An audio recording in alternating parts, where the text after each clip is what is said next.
10 question लेकर के आए हैं जो आपको वेरी वेरी इंपॉर्टेंट है इस न्यू सेशन में।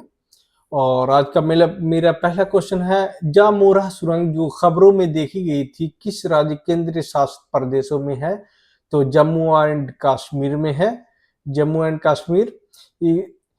जे जे मोरा टनल, ठीक है। एक्सप्लेनेशन में देख लेंगे, जामोरा सुरंग ये कश्मीर और लद्दाख के बीच साल भर रणनीति गलियारा बनाने में एक महत्वपूर्ण उपलब्धि होगी। यह जम्मू और कश्मीर में श्रीनगर लेह हाईवे पर गगनगीर और सोनमर्ग के बीच है, ठीक है। गगनगीर और सोनमर्ग के बीच है, 2 लेन सड़क सुरंग है। सुरंग का नाम स्थल के पास जेड आकार के सड़क के किस आकार का? जेड आकार का, ठीक है, इसीलिए जेड मोरा टनल नाम रखा गया। जेड मोरा यह सुरंग क्षेत्र की ऊंचाई 8,500 फीट रखी गई है, इससे भी अधिक है, बल्कि 8,500 फीट से अधिक है। बार बार होने वाली हिमस्खलन लैंडस्लाइड जो होता है, लैंडस्लाइड के कारण आवश्यक है, जो सर्दियों के महीने में सड़क को अवरुद्ध कर देते थे, हमेशा बाधाएं डालते थे लैंडस्लाइड सर्दियों के मौसम में। ओके, क्वेश्चन नंबर नेक्स्ट की ओर बढ़ेंगे। क्वेश्चन नंबर 2 पर नजर डालते हैं। भारत की पहली निजी सेमीकंडक्टर निर्माण सुविधा किस राज्य में है? Which state has India's first private semiconductor manufacturing facility? तो आंध्र प्रदेश में है, ठीक है, इसका करेक्ट आंसर हो जाएगा आंध्र प्रदेश। विद एक्सप्लेनेशन के साथ हम देखेंगे ये कहाँ है और कैसे है। इंडी चिप सेमीकंडक्टर और जापान की नीतियों माइक्रो टेक्नोलॉजी आंध्र प्रदेश में भारत की पहली निजी सेमीकंडक्टर निर्माण सुविधा स्थापित करेंगे। यह निवेश 14,000 करोड़ से भी अधिक है। ये निवेश जो है 14,000 करोड़ से भी अधिक है और सिलिकॉन कार्बाइड SiC चिप्स के उत्पादन पर केंद्रित होगा, ठीक है। यह सुविधा 10,000 वेकर्स प्रति माह की क्षमता से शुरू होगी और 2-3 वर्षों में 50,000 वेफर्स प्रति माह तक बढ़ेगी। यह परियोजनाएं आत्मनिर्भर भारत के दृष्टिकोण के साथ मेल खाती है, जो इलेक्ट्रिक वाहनों और नवीकरणीय ऊर्जा समाधानों का समर्थन करती है और आंध्र प्रदेश की सेमीकंडक्टर नीतियों राज्य के एक वैश्विक निर्माण केंद्र बनाने का लक्ष्य रखती है। यह पहल हजारों नौकरियां पैदा करेगी, नवाचार को प्रोत्साहन करेगी और भारत के सेमीकंडक्टर क्षेत्र को बढ़ावा देने में सक्षम होगी। क्वेश्चन नंबर 3 की ओर चलते हैं और इसको बहुत जल्दी जल्दी एंड करेंगे।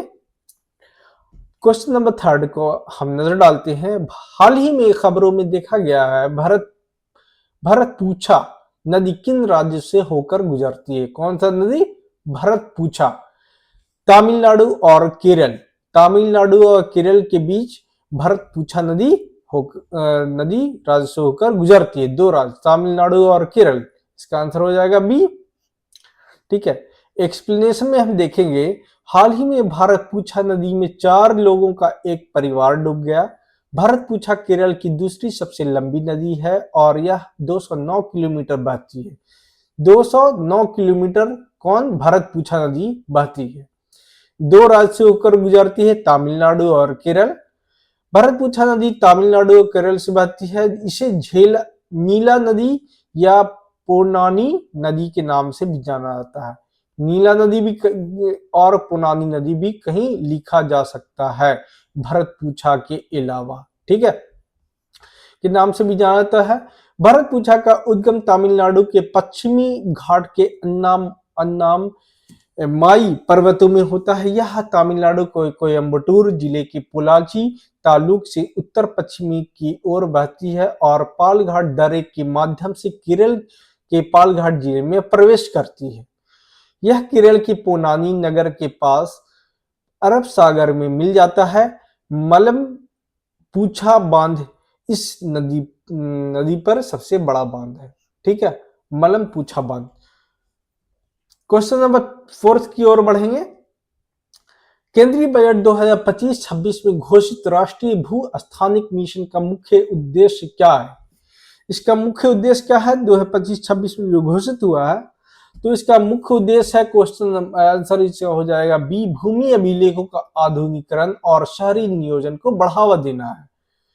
जैसे यहां हम नजर डालेंगे, वित्त मंत्री ने बजट 2025-26 में राष्ट्रीय भू स्थानिक मिशन की घोषणा की।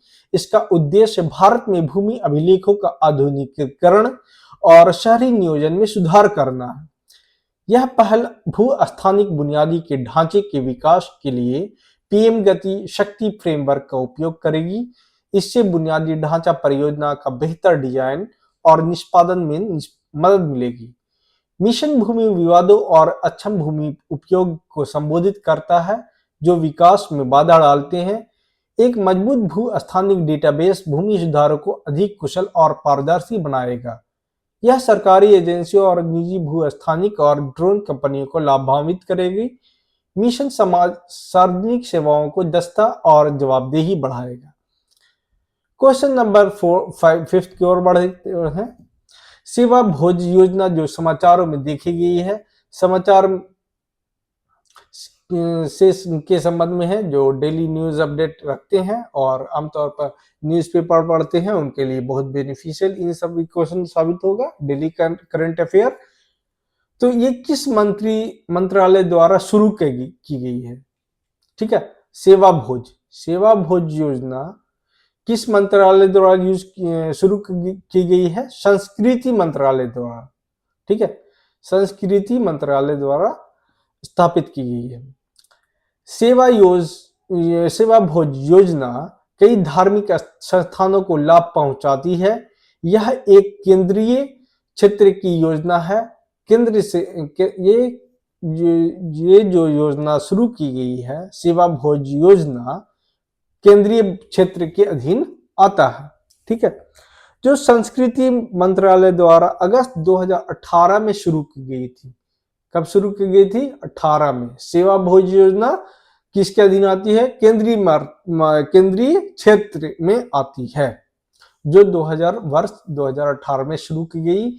योजना मुफ्त भोजन के लिए इस्तेमाल होने वाले कच्चे खाद्य पदार्थों एवं पर CGST और IGST के केंद्रीय हिस्से पे की प्रतिपूर्ति करती है। ठीक है, संस्थानों को महीने में कम से कम 5,000 लोगों को मुफ्त भोजन प्रदान करना चाहिए। पात्र संस्थानों को कम से कम 3 वर्षों से मुफ्त भोजन वितरित करना चाहिए। जिला मजिस्ट्रेट को संस्थान का प्रमाणन करना होगा। GST प्राधिकरण दावों का जांच करता है और उन्हें प्रतिपूर्ति के लिए मंत्रालय को भेजना होता है। ठीक है, इसको निगरानी करने के लिए GST प्राधिकरण को लगाया गया है, दावों की जांच करने के लिए। ठीक है, क्वेश्चन नंबर 6 में हम देखेंगे, फरवरी 2025 में जोथम नापार्ड को किस देश का प्रधानमंत्री चुना गया है? किनको? फरवरी 2025 को जोथम नापार्ड को किस देश का प्रधानमंत्री? वानुआत देश का प्रधानमंत्री चुना गया है। जोनाथन नापार्ड को वानुआत का प्रधानमंत्री निर्विरोध चुन लिया गया है। मतलब कि इसमें कोई विरोधी पार्टी खड़ा नहीं हुआ, बिना विरोध किए हुए चुन लिया गया है। उनका नामांकन एवं पूर्व प्रधानमंत्री चार्लोट सल्वाई ने प्रस्तावित किया था। वानुआत दक्षिणी प्रशांत में एक द्वीप राष्ट्र है जो ऑस्ट्रेलिया के पूर्व और फिजी के पश्चिमी में स्थित है। ये छोटा सा देश है, द्वीप राष्ट्र। ठीक है, वानुआत दक्षिण प्रशांत में एक देश है। ठीक है, क्वेश्चन नंबर नेक्स्ट की ओर बढ़ेंगे। क्वेश्चन नंबर 7, फरवरी 2025 में किस देश ने ओपेक प्लस में शामिल हुआ है? 2025 में ओपेक प्लस में शामिल हुआ है ब्राजील। ये ब्राजील जो है ओपेक प्लस में शामिल हुआ है। ब्राजील हाल ही में ओपेक प्लस में शामिल हुआ, जो प्रमुख तेल निर्यातक देशों का गठबंधन बना है। ओपेक प्लस में 22 तेल निर्यातक देश शामिल हैं जो वैश्विक कच्चे तेल की आपूर्ति को नियंत्रित करते हैं। समूह नियमित रूप से बैठकें करता है ताकि यह तय किया जा सके कि बाजार में कितना तेल बेचना है। यह गठबंधन कच्चे तेल के उत्पादन को समायोजित करने और बाजार को स्थिरता सुनिश्चित करने के लिए मिलकर काम करता है। ओपेक प्लस, ठीक है, ओपेक प्लस का ये काम है।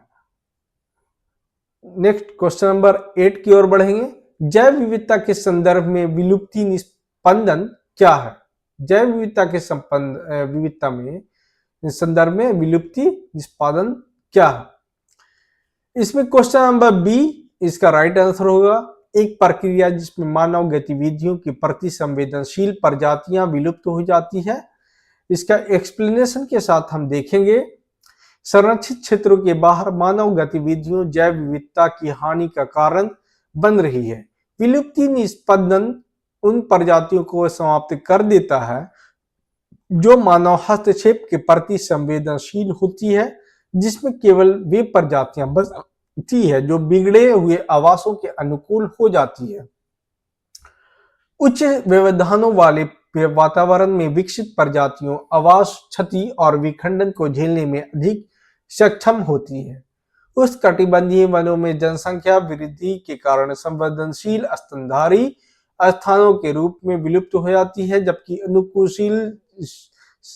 अनुकूलनशील प्रजातियां जीवित बची रहती है। इस प्रक्रिया में परिणाम स्वरूप वनों के प्रजातियों की विविधता घट जाती है और केवल समान प्रकार की प्रजातियां बच जाती है। समय के साथ यह पारिस्थितिकी तंत्र को कमजोर कर देता है और पर्यावरण परिवर्तनों को उभरने से उनकी क्षमता को कम कर देती है। क्वेश्चन नंबर नेक्स्ट की ओर बढ़ेंगे 9। 21वीं अफ्रीका एशियाई ग्रामीण विकास संगठन AARDO सम्मेलन कहां आयोजन किया गया था? इसका आयोजन नई दिल्ली में किया गया था। करेक्ट आंसर नई दिल्ली। 21वां AARDO सम्मेलन नई दिल्ली में हुआ, जिसमें सामुदायिक आधारित ग्रामीण विकास और साउथ साउथ सहयोग पर जोर दिया गया। साउथ साउथ सहयोग पर जोर दिया गया। AARDO में अफ्रीकी एशियाई ग्रामीण विकास संगठन एशियाई और अफ्रीका के बीच ग्रामीण विकास को बढ़ावा देता है, जो यह 31 मार्च 1961 को अफ्रो एशिया सम्मेलन के बाद नई दिल्ली में स्थापित हुआ था। इसका लक्ष्य साउथ साउथ सहयोग को मजबूत करना होगा। कृषि नीतियों के बेहतर बनना, सतत विकास, गरीबी उन्मूलन व खाद्य सुरक्षा के लिए ज्ञान साझा करना है। ठीक है। क्वेश्चन नंबर 10 और लास्ट ये रहेगा आज का सेशन में। हम ये क्वेश्चन, हर साल अंतर्राष्ट्रीय महिला न्यायाधीश दिवस किस दिन मनाया जाता है? ठीक है, किस दिन मनाया जाता है? तो 10 मार्च को मनाया जाता है। 10 मार्च को मनाया जाता है। अंतर्राष्ट्रीय महिला न्यायाधीश दिवस हर साल 10 मार्च को महिलाओं के न्यायपालिका में योगदान को मान्यता देने के लिए मनाया जाता है। इस संयुक्त राष्ट्र महासभा ने 2021 में स्थापित किया था। इसे 2021 में इसे स्थापित किया था, लेकिन पहली बार 2022 में वैश्विक स्तर पर इसे मनाया जाने लगा। ठीक है। यह दिन न्यायिक भूमिका में लैंगिक समानता को बढ़ावा देते और इसकी शुरुआत कतर ने की थी। इसकी शुरुआत सबसे पहले किसने की थी? कतर ने की थी। वैश्विक स्तर पर कब शुरू हुआ? 2022 में। इसने संयुक्त राष्ट्र महासभा ने 2021 में स्थापित किया। जो एक बड़ा लोकतंत्र है, वहां उच्च न्यायालयों में महिला न्यायाधीशों की संख्या केवल 14% है। ठीक है, कतर ने की थी। भारत जो है एक बड़ा लोकतंत्र है, जो न्यायालयों में महिला न्यायाधीश की संख्या केवल 14% है। यहां तक कि 2023 में 13% और 2022 में 11% से थोड़ा अधिक है। भारत में उच्च न्यायालयों की कुल संख्या 754 न्यायाधीशों में से केवल 106 महिलाएं हैं। 754 न्यायाधीशों में से केवल 106 महिलाएं। कितना रेशो कम है? भागीदारी महिलाओं की बहुत कम है। जो न्यायपालिकाओं में लैंगिक असमानताओं को दर्शा रहा है। ठीक है, आज का सेशन यहीं समाप्त करते हैं और नेक्स्ट सेशन में फिर मिलेंगे। Thank you, bye bye.